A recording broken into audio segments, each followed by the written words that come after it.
অবশেষে এসে পৌঁছালাম। এত সময় লাগবে ভাবতে পারিনি। আমি তো বলেছিলাম এখানে আসতে আসতে দেরি হয়ে যাবে, আমাদের আরও তাড়াতাড়ি বের হওয়া উচিত ছিল, কিন্তু তুই এত দেরি করে বেরোলি যে আসতে রাত হয়ে গেল। তা যা হোক, চল এবার বাড়ির ভিতরে যাই। আমি সচল আর আমার ভাই সরোজ, দুজন আমরা যমজ। দুজনের চেহারা পুরোপুরি এক হওয়ায় বাহিরের মানুষ আমাদের দেখলে ধরতে পারবে না কোনটা সরোজ আর কোনটা সজল। জন্মের পরে প্রথম আমাদের পৈতৃক বাড়িতে এলাম। শুনেছি বাবার বিয়ের পর সরাসরি মাকে নিয়ে শহরে চলে গিয়েছিল। এক অ্যাক্সিডেন্টে তেনারা গত হয়েছেন গত 2 বছর হলো। বাবার একখানা বিশেষ কাজের জন্যই আজ এত দূর থেকে এই বাড়িতে ছুটে এসেছি। চারপাশে শীতের শুরু হয়ে গেছে বেশ কিছুদিন হলো। আজ আবার হুট করে ঝিরিঝিরি বৃষ্টি পড়ছে। এই বৃষ্টি দর্শাচ্ছে এবারে শীতটা বেশ ভালোই জমবে। তবে শীতকালীন যাত্রায় বৃষ্টির এই স্যাঁতস্যাঁতে ঠান্ডা অনুভূতিটা আমার একদমই ভালো লাগে না। চারদিকে নিকষ কালো অন্ধকারের বেড়াজাল যেন ঘিরে রেখেছে। এই আলো আঁধারির খেলায় দৈত্যাকৃতির মহল দেখতেও কেমন একটা যেন লাগছে।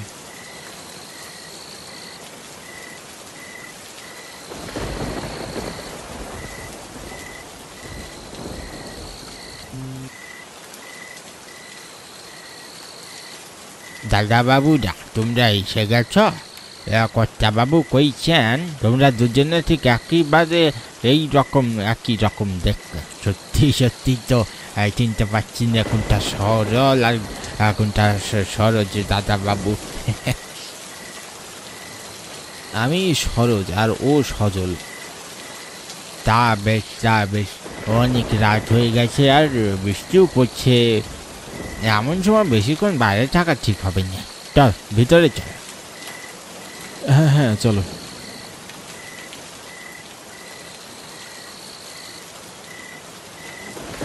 ভোলা দাদু এখানকার সবচেয়ে পুরাতন লোক। শুনেছি কোনো এক ঝামেলার পর বাবা রাগ করে মাকে বিয়ে করে এখান থেকে শহরে চলে যায়।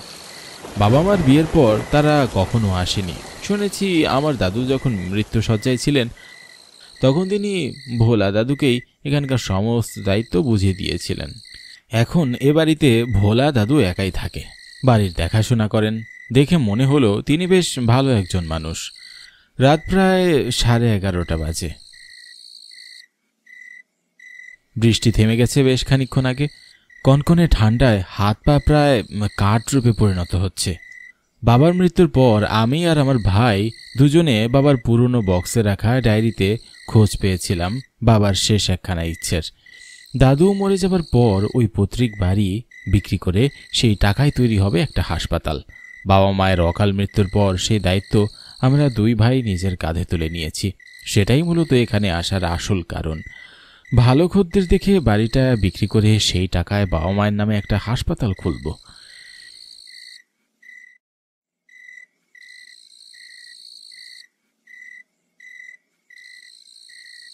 আহা, যতটা ভেবেছিলাম এ দেখি তার চেয়েও বেশি। তবে বেশ পুরনো হয়ে গেছে বাড়িটা, কি বলিস? হ্যাঁ, ঠিকই বলেছিস। কাল পুরো বাড়িটা ঘুরে দেখতে হবে, বুঝলি? বাড়িটা মনে হচ্ছে বিক্রি করলে বেশ ভালো টাকাই উঠবে। হাসপাতালের টাকা পুরোটাই উঠে যাবে বোঝা যাচ্ছে। পুরনো হলেও এখনো খাসা আছে বলা যাচ্ছে। হ্যাঁ, কোথাও কোথাও একটু মেরামত করলেই বেশ ভালো একটা দামে বেচা যাবে। বাবার ইচ্ছা ছিল বাড়ি বিক্রির টাকায় হাসপাতাল তৈরি হোক। দাদু আর বাবা যখন বেঁচে নেই তখন বাবার ইচ্ছে আমাদের কি পূরণ করতে হবে। হ্যাঁ, আর ঘুম পাচ্ছে, আমি ঘুমোলাম। আমিও ঘুমোবো। রাত গভীর হওয়ার সাথে সাথে এখানে যেন জনমানবহীন এক মরা দ্বীপে পরিণত হয়ে যায় চারপাশ। অল্প কিছু সময়ের মধ্যেই আমার চোখ জড়িয়ে এলো ঘুমে।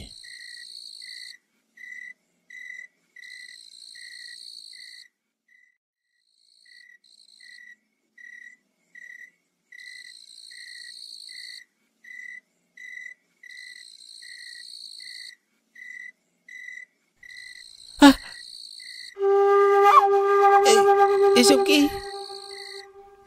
ভোলা দাদু, ভোলা দাদু, হ্যাঁ শীঘ্রই এসো। ঘুমের ঘোরে হঠাৎ আচমকা কিছু একটা আমাদের উপর এসে পড়ল।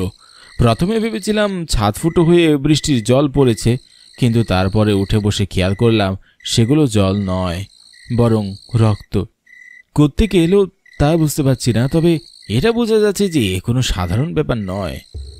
আমার আর আমার ভাইয়ের সরোজের ভয়ে হাত পা ঠান্ডা হয়ে যাওয়ার জোর। রাত বিরেতে আচমকা কি ভূতের পাল্লায় পড়লাম রে বাবা। এইসব ভাবতে ভাবতেই দেখলাম পাশের ঘর থেকে ভোলা দাদু এসে হাজির।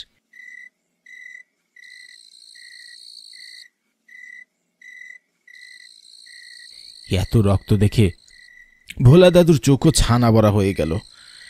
হতভম্ব হয়ে জিজ্ঞাসা করলো, একে এসব কি এত রক্ত? এইখানে কি হচ্ছে? কিসের রক্ত এগুলো? এর মধ্যে আমাদের বসে পড়লো, এসব কিভাবে হলো? বুঝতে পেরেছি, তোমরা দুজনে এক কাজ করো, জামা কাপড় পাল্টাই নাও। বাইরের ঘরের পাশে জলের ব্যবস্থা আছে, ওখানে গিয়ে সব পরিষ্কার করিয়ে এসো, তারপর তোমাদেরকে বলছি।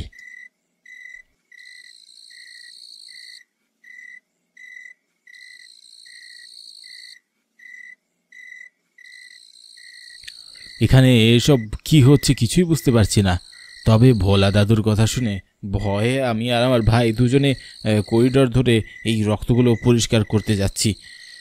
চারপাশে থমথমে পরিবেশ, যেন ভয়ের সাথে মিলে গলা চেপে ধরেছে আমার। চারপাশে অন্ধকারের হাতছানি, আতঙ্কে শ্বাসনালী পর্যন্ত বন্ধ হয়ে যাবার জো। কাঁপা কাঁপা শরীরে কোনো মতে সামনে গিয়ে চলেছি।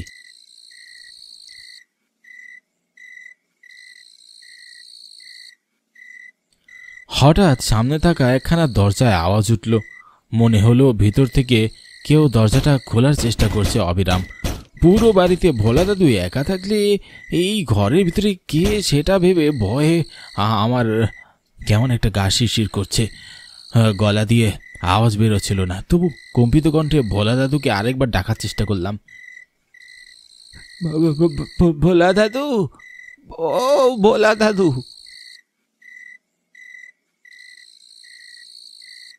খোল খোল, দরজা খোল, আমি বেরোবো।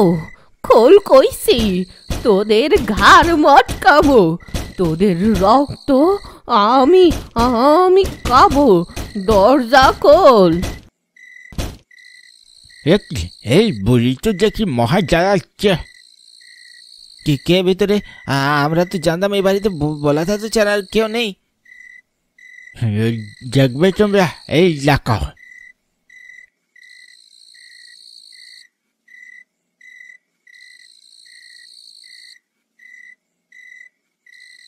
ছেড়ে দে, ছেড়ে দে, আমি বদলা নেব। আমার মেয়েকে মারার বদলা নেব। কি হচ্ছে এসব? আমি কিছুই বুঝতে পারছি না। ইনি কে? এভাবে বাধা কেন? ওই তোমাদের বাড়ির পুরনো কালচিন লোক। এককালে ওর মেয়ে এত বেশি সুন্দর ছিল যে ওর সাথে তোমাদের বাবার বিয়ে তোমাদের দাদু নিজে ঠিক করেছিল। কিন্তু একদিন আমাদের বাড়ির পিছনে টগর দিঘিতে তার লাশ ভেসে ওঠে। কী কারণে আত্মহত্যা করেছিল তা আমরা কেউ জানি না। এরপর তোমাদের বাবা কষ্ট পেয়ে অন্যথায় বিয়ে করে শহরে চলে যায়। সকলে কইছিল ও নাকি আত্মহত্যা করছে। তারপর থেকে ওই মা পাগল হয়ে গেছে। কর্তাবাবু দয়া করি এরে এখানে রেখে দিয়েছিল।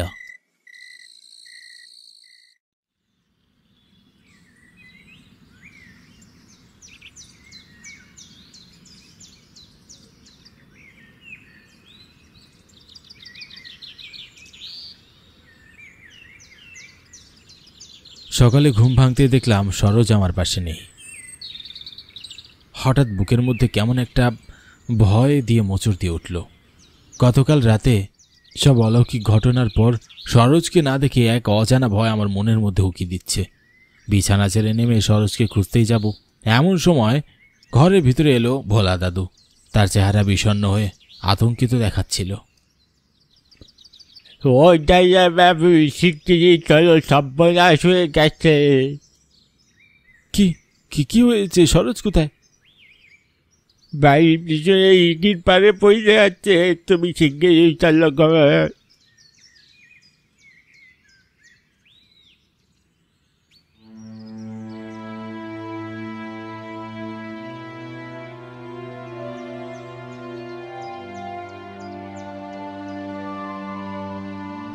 ভোলা দাদুর সাথে বাড়ির পিছনের টগর দিঘিতে যাওয়ার পর যা দেখলাম তাতে নিজের চোখকেই বিশ্বাস করতে পারলাম না।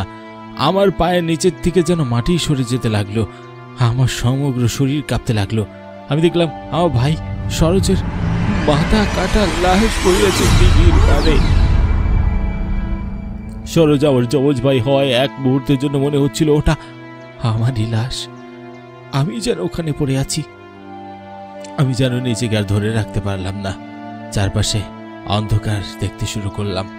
কখন যে জ্ঞান হারিয়ে মাটিতে লুটিয়ে পড়লাম খেয়ালই করিনি। মাথায় কোমল হাতের স্পর্শ পেয়ে চোখ খুললাম। আমি দেখলাম অত্যন্ত সুন্দরী রমণী আমার মাথার কাছে বসে আছে। কি অপরূপ তার রূপ! শরীর দিয়ে যেন আলোর জ্যোতি ঠিকরে বেরোচ্ছে। আমি যেন এক মুহূর্তের জন্য ভুলে গেলাম যে আজ আমি সকালেই আমার প্রিয় ভাইকে হারিয়েছি। মনে হচ্ছে আমি অন্য কোনো এক দুনিয়ায়। কে তুমি? আমি আমায় চিনতে পারছো না বাবু? আমি মায়া। মায়া? কি সুন্দর নাম, ঠিক তোমার মতো। তোমায় তো এর আগে কখনো দেখিনি। কিন্তু আমি তো তোমায় দেখেছি বাবু। আমি সব সময় শুধু তোমাকেই দেখেছি। তোমায় আমি ভালোবেসে ফেলেছি বাবু। তুমি আমায় ভালোবাসো? কিন্তু কে তুমি? আমি কে? এখানে নয়, আমার সাথে এসো, তারপর বলবো। কোথায় যাব? বাড়ির পেছনের টগর দিঘিতে এসো। বেশ, চলো।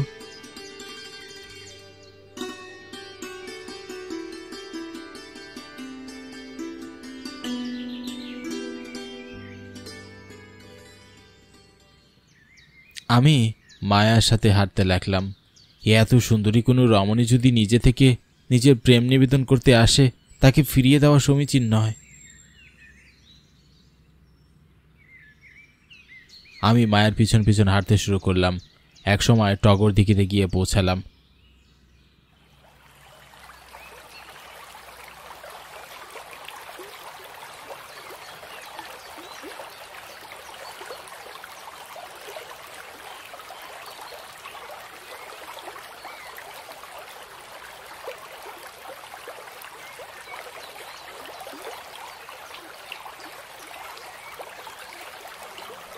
আমি জিজ্ঞাসা করলাম, চলে এসেছি আমরা, এবার তোমার পরিচয় জানতে পারি?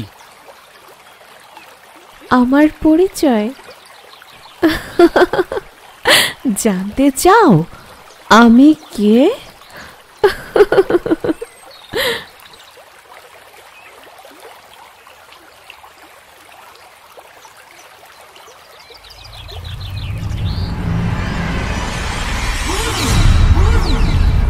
এরপর আমি যা দেখলাম তাতে আমার শরীরের প্রত্যেকটা পশম যেন দাঁড়িয়ে গেল। এ যেন কোনো সাধারণ কন্যা নয়, সাক্ষাৎ এক অশরীরী। গলা দিয়ে যেন রক্তের ধারা বয়ে পড়ছে, চোখের কোটর থেকে ঠিকরে চোখ রক্ত বেরিয়ে আসছে। আমার কাছে এসে গলা চেপে ধরলো। আমি নিঃশ্বাস নিতে পারছি না। দু হাত দিয়ে আমায় টেনে উঁচু করে দিঘির জলে ফেলে দিল সে। আমি বাঁচার জন্য চেষ্টা করতে করতে দুই হাত দিয়ে আমায় পানির নিচে চেপে ধরলো, চিৎকার করতে লাগলো এবং বলল, প্রতিশোধ নিচ্ছি, তোকেও সেভাবেই মারবো যেভাবে তোর ভাইকে মেরেছি।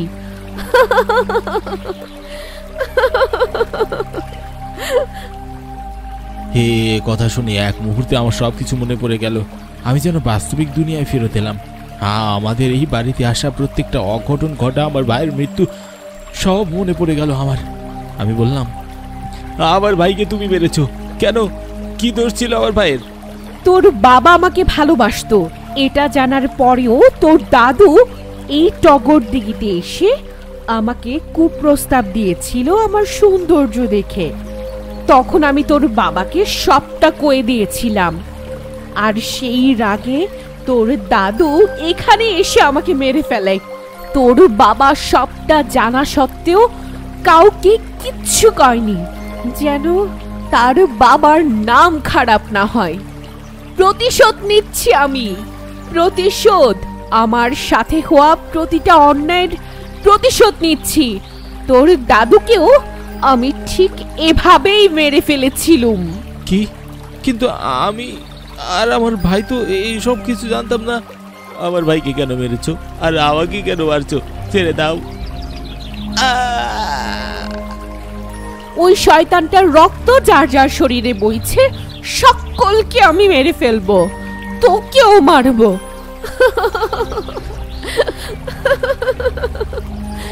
আজ আমার প্রতিশোধ পূরণ হবে।